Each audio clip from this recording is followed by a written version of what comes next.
பார்க்குற கேட்குற எல்லாருக்கும் வணக்கம். இன்றைக்கி நம்ம பார்க்க போகிறது 2007 ரிலீஸ் ஆன டெட் சைலன்ஸ் அப்படிங்கிற ஒரு செம்ம ஹாரர் மூவி பற்றி தான் பார்க்க போகிறோம். இந்த படத்துக்குள்ள போகிறதுக்கு முன்னாடி நம்ம சேனல் சப்ஸ்கிரைப் பண்ணாதவங்க மறக்காம சப்ஸ்கிரைப் பண்ணி வச்சுக்கோங்க. அப்படியே பெல் ஐக்கனை பிரஸ் பண்ணி வச்சுக்கோங்க. மறக்காம இந்த வீடியோக்கு ஒரு லைக் பண்ணி விட்டுருங்க. நீங்கள் போடுற ஒவ்வொரு லைக் தான் இந்த வீடியோவுக்கு இன்னும் கொஞ்சம் இம்ப்ரெஷன் அதிகமாக கிடைக்கும்னு சொல்லி கேட்டுக்கிட்டு படத்துக்குள்ள போகலாம். இந்த படத்தை ஓப்பன் பண்ணால் ஸ்டார்டிங் சீனில் நம்ம படத்தோட ஹீரோ ஹீரோயின் 2 பேரை காட்டுறாங்க. இவங்க 2 பேர் இவ்வளோ ஹாப்பியாக இருக்கிறதுக்கான காரணம் ரொம்ப நாள் கழிச்சு ஹீரோயின் இப்போ கன்சீவாக இருக்காங்கன்னு நினச்சிதான். அப்படி இவங்க 2 பேர் பேசிக்கிட்டு இருக்கும்போது வெளியே காலிங் பெல் அடிக்குது. என்னன்னு போய் பார்த்தா ஒரு கிஃப்ட் பாக்ஸ் ஒன்று வந்திருக்கு.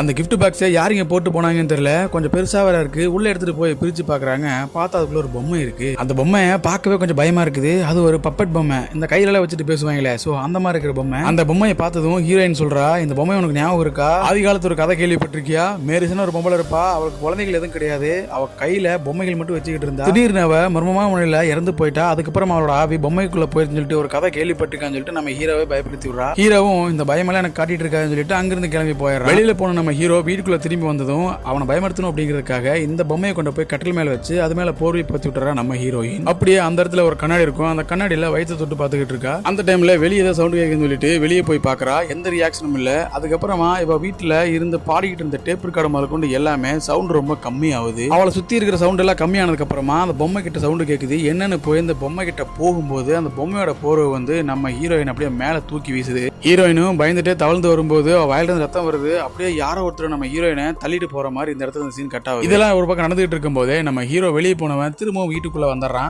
அவன் இவங்க 2 பேரும் சாப்பிடறதுக்காக சாப்பாடு வாங்க தான் போயிருப்பான். சோ அந்த சாப்பாடு சாப்பிடலாம்னு சொல்லிட்டு ஹீரோயினை கூப்பிடுறான். அப்போ பெட்ரூம்ல இருந்து சவுண்ட் வருது. என்னன்னு போய் பாக்குறான். ரத்தமெல்லாம் இருக்கிறத பார்த்து ஹீரோ பயந்து போறான். அந்த போர்வை எடுக்கும் போது ஹீரோயினோட நாக்கு அறுக்கப்பட்டு வாயெல்லாம் அப்படியே பொழந்த மாதிரி செத்து போய் கிடக்குறான் நம்ம ஹீரோயின். இதை பார்த்து நம்ம ஹீரோ பயந்து போக அடுத்த சீன்ல அப்படியே போலீஸ்காரர்கிட்ட போய் இதை பத்தி பேசிக்கிட்டு இருக்காரு. அந்த ஸ்டேஷன்ல இந்த போலீஸ்காரனும் ஹீரோவை போட்டு கொடைன்னு கொடைறாரு. எதுக்காக அப்படின்னா, கொலை நடந்த அந்த இடத்துக்கு உங்களை தவிர யாரும் வந்திருக்க மாட்டாங்க. நீங்க தான் உங்களோட வைஃபை கொன்னுகிட்டு தேவையில்லாம சப்பக்கட்டு கட்டிட்டு இருக்கேன்னு சொல்லிட்டு அந்த போலீஸ்காரன் ஹீரோட வாயை புடுங்க. ஹீரோவும் இங்க பாருங்க, என் பொண்டாட்டி நானே கொல்ல மாட்டேன். ஆக்சுவலா அவ பிரெக்னன்சியா இருந்தா எனக்கு அவளை கொல்றதுக்கு மனசு கூட வராது. என்னங்க இப்படி எல்லாம் பேசுறீங்கன்னு சொல்லி அவங்க கிட்ட பேசிக்கிட்டு, என் மேல இவ்வளவு சந்தேகப்படுறீங்களா? நாங்க 2 பேர் இருக்கும்போது எங்களுக்கு ஒரு கிஃப்ட் பாக்ஸ் வந்துச்சு. அந்த பாக்ஸ்க்குள்ள என்னன்னு சொல்லி கேட்டீங்களான்னு சொல்லி கேட்கறேன். சரி, அதெல்லாம் நான் அப்புறம் கேட்டுக்கிறேன். இப்போதைக்கு நாங்க இதுக்கு இந்த கேஸோட இன்வெஸ்டிகேஷன் ஆரம்பிச்சிடறோம். அதுக்கப்புறம் நீங்க தான் குற்றவாளின்னு தெரிஞ்சிடும். அப்போ வந்து நான் உங்களை பாத்துக்கிறேன்னு சொல்லிட்டு அந்த போலீஸ்காரன் நம்ம ஹீரோ அங்கிருந்து அனுப்பிடுறான். இப்போ வீட்டுக்கு வந்த ஹீரோ என்ன பண்றான்னா, தன்னோட ஒய்ஃபுக்கு எப்படி இப்படி எல்லாம் ஆச்சுன்னு சொல்லிட்டு அந்த பொம்மை வந்து அந்த பாக்ஸ் எடுத்து செக் பண்ணிட்டு இருக்கான். அப்பதான் அவனுக்கு ஒரு க்ளூ கிடைக்குது. அந்த பொம்மை எங்க வந்திருக்கு அப்படின்னா, அந்த மேரிசா இருக்கிறா தெரியுமா, அவரோட ப்ராடக்ட் கம்பெனில இருந்து வந்திருக்கு. அந்த பாக்ஸ்ல இருந்த அட்ரஸ் வேற யாரும் ஊர் இல்லைங்க, நம்ம ஹீரோவோட சொந்த ஊர் தான். சோ அவனும் அந்த அட்ரஸ் தேடி போறான். வர்ற வழியில பார்த்தா அந்த ஊரே மொத்தமா நாசமா போய் கிடக்குதுங்க. இப்ப வீட்டுக்கு வந்துடுறான். ரொம்ப பெரிய வீடு. காலிங் பெல் அடிக்கிறான். ஒரு அம்மா வந்து இவங்க கிட்ட பேசுறாங்க. இவங்க யாருன்னா இவனோட சித்தி. சுருக்கமா சொல்ல போனா இவங்க அப்பாவோட 2வது சம்சாரம். இவனை இன்வைட் பண்ணி வீட்டுக்குள்ள கூட்டிட்டு போறாங்க. அப்பா அவங்க அப்பா கிட்ட போய் பேசுறான். ஆனா அந்த டைம்ல அவங்க அப்பனை பார்த்ததும் நம்ம ஹீரோவுக்கு ஒரு மாதிரி மனசு தூக்கி வாரி போட்டுருது. என்னன்னா, அவங்க அப்பா இப்போ கை கால் முடியாம சேர்ல உட்காந்துக்கிட்டு இருக்கு. ஆக்சுவலா நம்ம ஹீரோ சின்ன வயசுல இருக்கும்போது அவங்க அப்பா இவன் மேல பாசமே காட்டியிருக்க மாட்டான். இவன் மேல எரிஞ்செரிஞ்சு விழுந்திருப்பான். சோ அதெல்லாம் மனசுல இருந்தனாலதான் நம்ம ஹீரோ இவ்வளவு வருஷமா அவங்க அப்பனை பார்க்காம இருந்திருக்கு. ஹீரோ சின்ன வயசா இருக்கும்போது ஒரு துளி அளவு கூட அப்பாங்கிற பாசத்தை அவனை கொடுத்துருக்க மாட்டான். சோ அதனாலே அவங்க அப்பா மேல செம்ம கடுப்புல இருக்கான். சரி, இப்ப நான் வந்த காரணம் என்ன அப்படின்னா, சின்ன வயசுல எனக்கு மேரிசான் ஒரு கதை சொன்னீங்கல்ல, அந்த கதையை பத்தி எனக்கு ஃபுல்லா சொல்லுங்கன்னு சொல்லி கேட்கறான். அதுக்கு அவங்க அப்பா சொல்றான், இங்க பாரு, மேரிசாங்க வந்து சின்ன வயசுல நான் உன்னை தூங்குறதுக்காக சொல்லப்பட்ட ஒரு கதை. அதெல்லாம் உண்மை கிடையாது. அது ஒரு சும்மா ஒரு பிரம்ம மாதிரி தான். அது ஏன் நீ இப்ப பெருசா எடுத்துட்டு கேட்டுக்கிறேன்னு சொல்லி கேட்கறான். எனக்கு இந்த மேரிசாங்கிறவங்க யாரு, இவங்க எப்படி உருவானாங்க அப்படின்னு சொல்லி தெரிஞ்சாகணும்னு சொல்லி அவங்க அப்பா கிட்ட கேட்கறான். இது எல்லாம் கூட இருக்கிற சித்தியும் கேட்டுக்கிட்டு இருக்கா. பேசி முடிச்சுட்டு நம்ம ஹீரோ வெளியே வரும்போது பின்னாடி அவங்க சித்திக்காரி வந்து, நீ எதுக்கு வெளியே போற, எங்க கூட இருந்துடலாம்னு சொல்லி கேட்கறான். அப்போ ஹீரோ என்ன சொல்றான்னா, இங்க நிறைய போட்டோ ஃப்ரேம் இருக்குல்ல, அதுல எதுலயாவது எங்க அம்மா தெரியுறாங்களா? இல்ல ஆக்சுவலா எங்க அப்பா பண்ண டார்ச்னாலே எங்க அம்மா இறந்து போயிட்டாங்க. அதனாலே எங்க அப்பா கூட இருக்க எனக்கு பிடிக்கலன்னு சொல்லிட்டு அவன் அங்கிருந்து கிளம்பி போறான். அடுத்த சீன்ல ஹீரோ ஹீரோயினை புதைக்கலாம்னு சொல்லிட்டு அவரோட உடம்ப புதைக்கிறதுக்கு தேவையான எல்லாமே பண்ணிக்கிட்டு இருக்கான். அப்போ அங்க ஒரு தாத்தா ஒருத்தர் இருக்காரு. அவர் தான் இங்க இருக்கிற அந்த எல்லாத்தையும் பாத்துக்கிட்டு இருக்கிற ஒரு ஆளு. சோ அவர்கிட்ட நம்ம ஹீரோ அவரோட டாக்குமெண்ட் எல்லாம் கொடுத்துட்டு எல்லாம் பாத்துக்கிட்டு இருக்காரு. இந்த தாத்தாவோட வேலை என்ன அப்படின்னா, இங்க வர்ற பணங்கள் எல்லாத்தையுமே கரெக்டா ஆராய்ச்சி பண்ணி அதை கரெக்டா புதைக்கிறதா தாத்தாவோட வேலையா இருக்கும். இந்த தாத்தா இவர் மட்டும் தனியா இல்லைங்க, இவர் கூட ஒரு வைஃப் இருக்காங்க. அவங்க கொஞ்சம் மனநல பாதிக்கப்பட்ட மாதிரி இருக்காங்க. டாக்குமெண்ட் எல்லாம் கொடுத்ததுக்கு அப்புறமா ஒரு ஹோட்டல்ல தனியா தங்கிக்கிறான். அப்ப அந்த பொம்மையை எடுத்துட்டு போயிட்டு தனியா ஒரு சேர்ல உட்கார வச்சுட்டு அவன் தூங்கிட்டு இருக்கான். இப்போ ஹீரோ நல்லா தூங்கிட்டு இருக்கும்போது அந்த பொம்மையோட கண்ணு ஹீரோவை பார்த்த மாதிரி திரும்புது. அந்த டைம்லயே அங்க இருக்கிற சவுண்ட் எல்லாமே அப்படியே கம்மி ஆகுது. டக்குன்னு நம்ம ஹீரோவை முழிச்சு பாக்குறான். பார்த்தா அந்த பொம்மை இவன் முன்னாடி நிக்குதுங்க. இதை பார்த்து பயந்து போறவன் என்னடான்னு பின்னாடி திரும்பி பாக்குறான். அப்போ இவனுக்கு ஆப்போசிட்ல ஒரு வெள்ளை கலர் துணி தெரியுதுங்க. அந்த துணிக்கு பின்னாடி பார்த்தா அந்த மேரிசாங்கிற பேய் நிக்குதுங்க. ஹீரோவுக்கும் அள்ளு விட்டு போயிருது. என்னடா அது, சேர்ல இந்த பொம்மைக்கு பின்னாடி இவ்வளவு பெரிய பேய் நிக்குதுன்னு சொல்லிட்டு பயத்துல ஒரு மாதிரி அல்லாடி போயிடுறான். அப்படியே இந்த பக்கம் பார்த்தா தாத்தா ஹீரோயினோட உடம்பை எடுத்து ஆராய்ச்சி பண்ணலான்னு ஓபன் பண்ணி பாக்குறாரு. பார்க்கும்போது அள்ளு விட்டு போயிருது தாத்தாவுக்கு. இது இங்க இருக்கவே கூடாது, இது சீக்கிரமா அடக்கம் பண்ணிடும்னு நினைச்சிட்டு அப்படியே ஒரு போட்டோவும் எடுத்துக்கிறான். அடுத்த நாள் காலையில ஹீரோயினோட பாடியை புதைக்கலான்னு அதுக்கான வேலையை பார்த்துக்கிட்டு இருக்கும்போது இந்த பக்கம் தாத்தாவோட வைஃப் மட்டும் தனியா புலம்பிக்கிட்டு போறத நம்ம ஹீரோ பார்த்தறான். என்ன நடக்குது அப்படிங்கறத பாக்குறதுக்காக ஹீரோவும் இந்த பாட்டியை ஃபாலோ பண்ணி பின்னாடி போனா அந்த பாட்டி ஹீரோ கிட்ட நீ அவளை பாத்தியா அப்படின்னு சொல்லி கேட்கறா. யாரை பாத்தீங்கன்னு நம்ம ஹீரோவும் கேட்கறான். அதுக்கு அந்த பாட்டி சொல்றாங்க, உன் ஒய்ஃபை கொல்றதுக்கு காரணமா இருந்தது அவதா, அவ இங்க வந்துட்டா, நான் அவளை பார்த்தேன், நீ அவகிட்ட இருந்து தப்பிக்கணும் அப்படின்னா உங்ககிட்ட இருக்கிற பொம்மையை சீக்கிரமா ஏதோ ஒரு பக்கம் கொண்டு போய் புதைச்சிருன்னு சொல்லிட்டு பொம்மை உங்ககிட்ட இருக்கிற வரைக்கும் உன்னோட உயிருக்கு உத்தரவாதம் இருக்காது, சீக்கிரமா அந்த பொம்மையை புதைச்சிருந்து சொல்லிக்கிட்டு இருக்கும் போதே அந்த இடத்துல தாத்தா வந்து அவங்க வந்து பாட்டியை கூப்பிட்டு போயிடுறாங்க. சாரிப்பா, இவங்க வந்து கொஞ்சம் மனநல சரியில்லாம இருக்கிறாங்க, அதனால இவங்க பேசுறதுல கண்டுக்காதுன்னு சொல்லிட்டு பாட்டியை கூப்பிட்டு போயிடுறான். இவன் பேசிட்டு இருக்கிற ஆப்போசிட்ல ஒரு கல்லறை இருக்கு. அது என்னன்னு பக்கத்துல போய் பாக்குறான். பார்த்தா அதுதான் அந்த மேரிசாவோட கல்லறை. அந்த கொடூரமான மேரிசாவை இந்த இடத்துல தான் புதைச்சிக்கிறான்னு சொல்லிட்டு நம்ம ஹீரோவுக்கும் தெரியுது. அப்படியே அவன் வீட்டுக்கு போறான். வீட்டுக்கு போயிட்டு அந்த பாட்டி சொன்ன மாதிரி அந்த பொம்மையை செக் பண்ணி பாக்குறான். பார்த்தா கழுத்துக்கு பின்னாடி பில்லின்னு எழுதி இருக்கு. சோ அதை எடுத்துட்டு திரும்பவும் அந்த கல்லறைக்கே வர்றான். அப்படி இவன் கல்லறைக்கு அந்த பொம்மை எடுத்துட்டு வரும்போது கார்ல உட்காந்துருக்கிற பொம்மை இவன் சைடா பார்க்கும் பாருங்க, இதெல்லாம் அப்படியே அள்ளு விட்டுருச்சுங்க பார்க்கும்போது. இப்போ அந்த மேரிசாவோட கல்லறைக்கு வந்தவன் பக்கத்துல இருக்கிற எல்லா கலரையும் ஓபன் பண்ணி பாக்குறான். அப்போ பில்லின்னு ஒரு கலர் இருக்கு. ஆக்சுவலா இந்த பொம்மையோட கலர் இருந்தது. அதை ஓபன் பண்ணி பார்த்தா இந்த பில்லிங்கிற பொம்மையை யாரோ ஒருத்தர் வெளியே எடுத்திருக்காங்கன்னு சொல்லி தெரிஞ்சதும் ஹீரோ அந்த கல்லறைக்குள்ளார இந்த பொம்மையை அடக்கம் பண்ணலான்னுட்டு க்ளோஸ் பண்ணும்போது அந்த பொம்மை திரும்பி பாக்குதுங்க. ஹீரோ அள்ளு விட்டு போகுது. அப்படியே லாக் பண்ணிட்டு அந்த கல்லறையை மூடிட்டு வந்துடுறான். அங்கிருந்து திரும்பவும் ரூமுக்கு வந்தவன் ஃப்ரெஷ் அப் ஆயிட்டு வெளியே வரும்போது அந்த பொம்மை கட்டில் மேல உட்கார்ந்து இருக்குதுங்க. இதை பார்த்து ஆச்சரியப்பட்டு பயந்து போக அந்த இடத்துல அந்த போலீஸ்காரன் இருக்கான். அப்ப அந்த போலீஸ்காரன் கேட்கறான், எதுக்காக நீ இந்த பொம்மையை கொண்டு போய் புதைச்சு வச்ச? இந்த பொம்மை இந்த கேஸுக்கு ரொம்ப முக்கியமானது உனக்கு தெரியுமில்ல, எதுக்காக நீ இப்படி பண்ண சொல்லுன்னு சொல்லி கேட்கும் போது ஹீரோ இப்போ உண்மையை சொல்றான். ஆக்சுவலா நான் சின்ன வயசுல இருக்கும்போது எங்க அப்பா ஒரு கதை சொல்லுவாரு. எங்க ஊர்ல மேரிசான்னு ஒரு லேடி இருந்ததாகவும் அவங்களுக்கு வந்து குழந்தையே இல்ல, அதுக்காக அவங்க பொம்மைகளை தன்னுடைய குழந்தைகளா நினைச்சுக்கிட்டு இருந்தாங்க. கடைசி வரைக்கும் தன்னுடைய பொம்மைகளை அவங்க குழந்தைகளா நினைச்சுக்கிட்டு இருந்தாங்க. அவங்க சாகும்போது கூட அவர் செத்ததுக்கு அப்புறமா அவங்களோட பொம்மையை பக்கத்தால வச்சு போச்சிருக்குன்னு சொல்லிதான் அந்த பொம்மைகள்ல ஏதாவது ஒரு பொம்மை வெளியே வந்தாலும் இந்த மாதிரி பிரச்சனைகள் வரும்னு சொல்லிட்டு நம்ம ஹீரோ போலீஸ்காரன்ட்ட இன்னும் சொல்லிக்கிட்டு இருக்கான். இந்த மாதிரி பிரச்சனை எதுவும் வரக்கூடாது அப்படிங்கறக்காக தான் இந்த பொம்மையை கொண்டு போய் நான் போச்சேன்னு சொல்றான். அதுக்கப்புறம் அந்த போலீஸ்காரன் சரி நான் அவங்ககிட்ட எதுவும் வந்தாலும் காலைல கேட்டுக்கிறேன்னு சொல்லிட்டு பக்கத்து ரூம்லயே அவன் ரூம் எடுத்து தங்கிக்கிறான். அடுத்த நாள் போலீஸ்காரன் கிளம்புனதுக்கு அப்புறமா அவன் ரூமுக்கு போயிட்டு அந்த பொம்மையை எடுத்துட்டு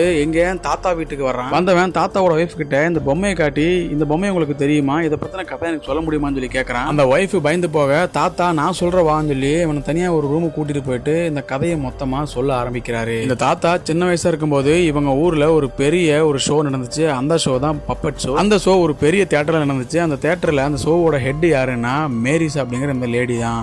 அவங்க கிட்ட இருக்கிற பொம்மைகள் எல்லாம் தன்னோட கையில வச்சுக்கிட்டு பொம்மையை பேசுற மாதிரி இவரோட வாய்ஸ் பேசுறது தான் இவங்களோட வேலையா பார்த்துக்கிட்டு இருந்தாங்க. நான் போயிருக்கிற அந்த அன்னைக்கு தான் மேரிசாவோட ஃபர்ஸ்ட் ஷோவும் கூட. அவங்க நல்லா ஷோ பண்ணிட்டு இருக்கும்போது அந்த இடத்துல ஒரு சின்ன பையன் எந்திரிச்சு, அந்த பொம்மை பேசல, பொம்மை மாதிரி நீங்க பேசிக்கிட்டு இருக்கீங்க, ஆக்சுவலா உங்க லிப்ஸ் எல்லாம் நல்லா அசைறது எனக்கு தெரியுதுன்னு சொல்லிடுறான். அதை கேட்ட அந்த மேரிசா ரொம்ப டென்ஷன் ஆக, பாத்தியா பில்லி நீ பேசலையா, நான் தான் உனக்காக வாய்ஸ் கொடுத்துட்டு இருக்கிறேன்னு சொல்லி இவங்க எல்லாரும் சொல்றாங்க. இவங்க சொல்றதெல்லாம் உண்மையா? அப்படியே இந்த பொம்மையை கேட்டுக்கிட்டு இவங்களும் இந்த ஷோவை நடத்திக்கிட்டு இருக்கிற இது எல்லாத்தையுமே நம்ம ஹீரோ கிட்ட தாத்தா சொல்லிக்கிட்டு இருக்காரு. அந்த ஷோ நடந்து 3ஆவது நாள் அந்த பையன் காணாம போயிட்டான். எங்க போனா என்ன ஆனான்னு யாருக்குமே தெரியல. அதுக்கப்புறம் கொஞ்ச நாள்லயே இந்த மேரிசா லேடியும் செத்து போயிட்டாங்க. அவங்கள யாரு கொன்னாங்கன்னு தெரியல. அவங்கள புதைக்கும் போது அவங்க கூட இருந்த மொத்த பொம்மையும் ஒன்னா வச்சு புதைச்சிட்டாங்கன்னு சொல்லி ஹீரோ கிட்ட தாத்தா சொல்லிக்கிட்டு இருக்காரு. அது எந்த மாதிரி புதைக்கணும் அப்படின்னு சொல்லிக்கிறாங்கன்னா, அந்த பொம்மையை கூட சேர்ந்து என்னையும் ஒரு பொம்மையா வடிவமைச்சு அதுக்கப்புறம் என்னை புதைங்கன்னு சொல்லி கேட்டிருப்பான். அவங்க சாகும்போது அந்த வேலையை பார்த்துட்டு இருந்து யாருன்னா நம்ம தாத்தாவோட அப்பன் தான். ஸோ அவன் அதே மாதிரி அந்த சவப்பெட்டிக்குள்ள மேரிசாவை ஒரு பொம்மை மாதிரியே வடிவமைச்சு வச்சிருப்பான். அதை நம்ம தாத்தா என்ன பண்றாருன்னா எட்டி பார்க்கணும்னு சொல்லிட்டு பாத்துறாரு. அதே நேரத்தில் அந்த பெட்டி கீழே விழுக ஒரு பொம்மை மாதிரியே அந்த பேபிஸோட மொத்த உருவம் இருக்கு. இதை பார்த்து தாத்தா கத்தி போக அந்த இடத்துல அவங்க அப்பா வந்துடுறாரு. அது மட்டும் இல்லாம அதுக்கப்புறம் அங்க நடந்த கொலைகள் எல்லாத்தையுமே போட்டோ எடுத்து வச்சிருப்பாரு. அந்த போட்டோ எல்லாத்தையுமே காட்டுறாரு. எல்லாருமே நாக்கு அறுக்கப்பட்டு அந்த மேரிசா இறந்து போன மாதிரியே வாயெல்லாம் புழக்கப்பட்டு இருந்திருக்காங்க. இது எல்லாம் ஹீரோ பார்த்துக்கிட்டு இருக்கான். இது எல்லாத்துக்கும் காரணம் அந்த தியேட்டர் தானே. தியேட்டரை போய் மொத்தமா நான் கொளுத்துறேன்னு சொல்லிட்டு கிளம்பி போறான். அப்ப தாத்தா எவ்வளவோ கெஞ்சுறாரு. ஆனா அதெல்லாம் கேட்காம இவன் தியேட்டருக்கு போறான்ட்டு போறான். கிளம்பி தியேட்டருக்கு வந்துடுறான். உள்ள வந்து எல்லாத்தையும் பாக்குறான். எல்லாம் உடஞ்சு ரொம்ப பால் அடைஞ்சு கிடக்குது. அந்த இடத்துல அவனுக்கு ஒரு டைரியும் கிடைக்குது. அதை எடுத்து பார்த்தா அந்த தொலைஞ்சு போன தெரியுமா அந்த பையனோட அட்வர்டைஸ்மெண்ட் இருக்கு. அது மட்டும் இல்லாம ஒரு உண்மையான பொம்மை எப்படி தயாரிக்கணும் அப்படிங்கிற வழிமுறைகள் எல்லாம் எழுதின மாதிரி அந்த டைரியில் இருக்கு. இதெல்லாம் பார்த்துக்கிட்டு இருக்கும்போது அந்த இடத்துல அப்படியே லைட்ஸ் எல்லாம் ஆஃப் ஆகுது. அப்படியே சவுண்ட் எல்லாமே குறையுது. பார்த்தா எதிர்த்தாப்புல ஒரு கண்ணாடியில அந்த மேரிசா பேய் இருக்குதுங்க. இதை பார்த்து ஹீரோ பயந்து திரும்பவும் அங்கிருந்து ஓடி வந்துடுறான். இங்க கட் பண்ணா அடுத்த சீன்ல தாத்தாவோட வீட்டுல இந்த தாத்தாவோட வைஃப் இருக்காங்கல்ல, அவங்க அந்த பொம்மை கூட பேசிக்கிட்டு இருக்காங்க.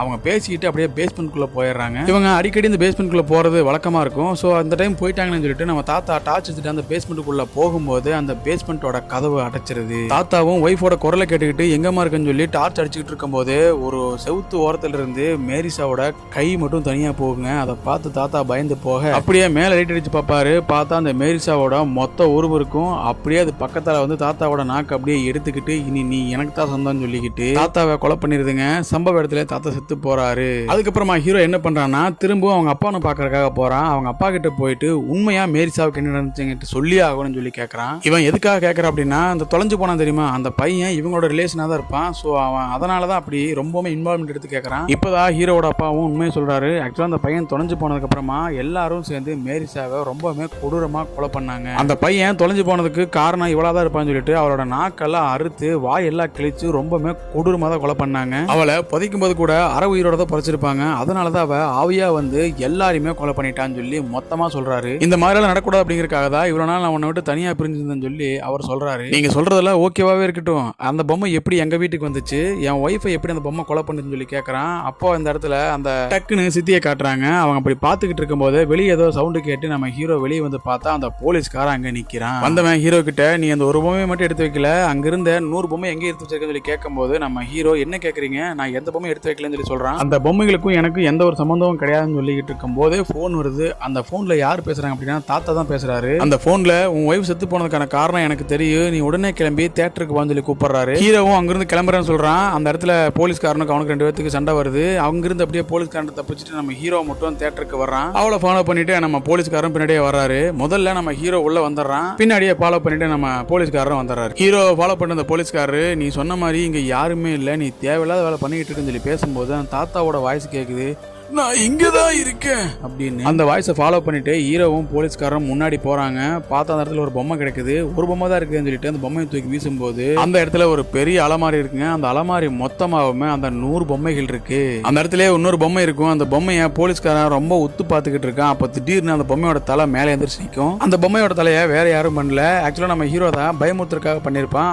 அப்படியே அந்த போலீஸ்காரன் உத்து பார்க்கும் போது தான் தெரியுது அந்த காணாம போன அந்த பையன் தான் இந்த பொம்மை அப்படின்னு. ஆக்சுவலா இந்த மேரிசாங்கிறவ தான் அந்த பையனை கடத்தி வச்சுக்கிட்டு அந்த பையன் உயிரோடு இருக்கும் போதே அவனை பொம்மையா மாத்த ட்ரை பண்ணிருக்கான்னு சொல்லி இப்ப 2 பேத்துக்குமே தெரிய வருது. இப்படி இவங்க பேசிக்கிட்டு இருக்கும் போது அந்த அலமாரியில் இருந்த ஒட்டுமொத்த பொம்மையும் ஒவ்வொன்னா தலையை அப்படியே திருப்பி இவங்களை பாக்குது பாருங்க.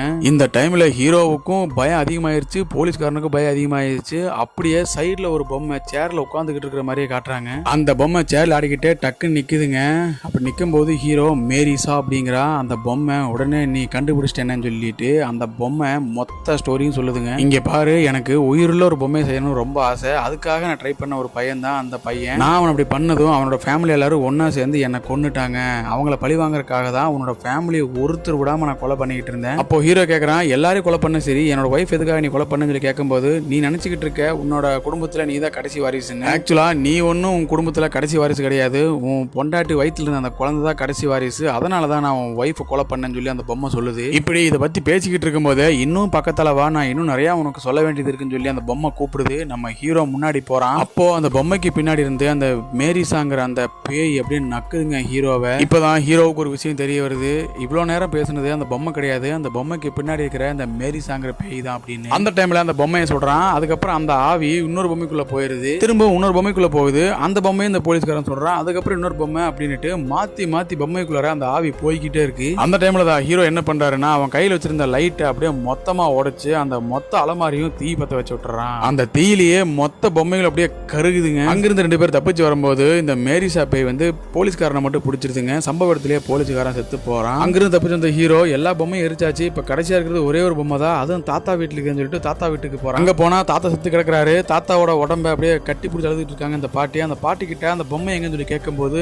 அதை உங்க அப்பா வந்து வாங்கிட்டு போயிட்டாருன்னு சொல்லி சொல்றா. எங்க அப்பா இங்க வந்தாரு, எங்க அப்பாவால நடக்கவே முடியாது, எப்படி அவர் இங்க வந்தாருன்னு சொல்லி கேட்கும் போது அந்த பாட்டி சொல்றாங்க அவர் தான் வந்தாரு, நடந்தே வாங்கிட்டு போனாருன்னு சொல்லி சொல்லும் போது அவனுக்கு டவுட் வந்துருது. சரி அப்பா வீட்டுக்கு போய் பார்க்கலாம்னு சொல்லி வீட்டுக்குள்ள போறான். பார்த்தா அந்த பொம்மையும் இருக்கு. அந்த பொம்மையை பார்த்துட்டு இருக்கும்போது அந்த மேரிசா பேய் அவனை அட்டாக் பண்ணுது. அப்ப அந்த பொம்மையை தூக்கி தீயில வீசிடுறான் நம்ம ஹீரோ. அந்த பொம்மையும் அப்படியே தீயில கருகும் போது நம்ம ஹீரோ நினைச்சுக்கிறான் அப்பாட ஒரு வழியா தப்பிச்சுட்டா சாமி நினைச்சுக்கிட்டு இருக்கும் போது தான் பாக்குற நம்மளுக்கு ஒரு பெரிய ட்விஸ்ட்டுங்க. என்னன்னு பார்த்தா அவங்க அப்பா பக்கத்துல போய் நின்று அவங்க அப்பனை நோட்டீஸ் பண்ணி பாக்குறான். பார்த்தா அவங்க அப்பாவே ஒரு பொம்மை தாங்க. பக்கமா போய் நின்று அவங்க அப்பா எதுவுமே பேசலன்னு சொல்லிட்டு அவங்க அப்பா தலைக்கு பின்னாடி போய் பாக்குறான். பார்த்தா அவங்க அப்பா ஒரு பொம்மைங்க. சோ இவ்வளவு நேரம் இவ்வளவு இவ்வளவு பிரச்சனை நடந்ததுக்கான காரணமே அவங்க கூட இருந்த அவங்க சித்தி தான். ஆக்சுவலா அந்த சித்தி தான் அந்த மேரிசாங்கிற ஒட்டுமொத்த பேயுமே. ஆக்சுவலா நம்ம ஹீரோ அந்த தியேட்டருக்கு போகும்போது அவர் கையில ஒரு டைரி கிடைச்சிருக்கும். அந்த டைரியில கூட மனித பொம்மை எப்படி உருவாக்குறன்னு சொல்லி ஒரு பேப்பர் இருந்திருக்கும்ல, அந்த பேப்பருக்கு பின்னாடி ஒரு ஃபேஸ் இருக்கும். அந்த ஃபேஸ் தான் இந்த சித்தியோட ஃபேஸ். ஸோ மேரிசா இந்த சித்திய ஒரு முழு மனித பொம்மையா மாத்திருக்காங்க.